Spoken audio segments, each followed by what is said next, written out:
শহরে সকালে রোদ ঝলমলে আলোয় ছেলেরা খেলছে।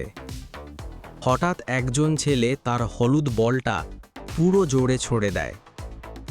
বলটি যেন বাতাসকে চিরে সামনে এগিয়ে যায়। সবার চোখ বলটার পেছনে। কল্পনায় ভেসে ওঠে বলটা হয়তো সোজা গিয়ে সমুদ্রেই পড়বে। কে জানে। নিশাচর দানবটি যখন কনমন সেতুর নিচ থেকে উঠে এলো, শহরের সবাই আতঙ্কে চিৎকার করে পালাতে লাগলো। কিন্তু ছোট্ট এক ছেলে ও তার দাদা কেবল চুপচাপ দাঁড়িয়ে রইল নদীর ধারে, চোখ বড় বড় করে তাকিয়ে সেই দৈত্যাকার জীবটির দিকে। দানবটি কাঁপানো পায়ে ধীরে ধীরে শহরের দিকে এগোতে লাগল, কিন্তু হঠাৎ থেমে গেল সেতুর কাছে।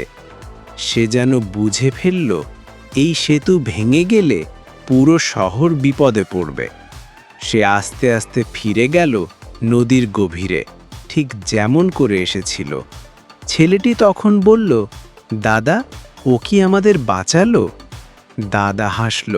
হয়তো সে শুধু পথ ভুলে এসেছিল, বা হয়তো কিতাকিউসুর দয়া তাকে ছুঁয়ে দিয়েছে। শহর আবার প্রাণ ফিরে পেল। কেউ বুঝতেই পারল না এটা কি প্রকৃতির রহস্য না কোনো নীরব রক্ষাকারীর কাহিনী।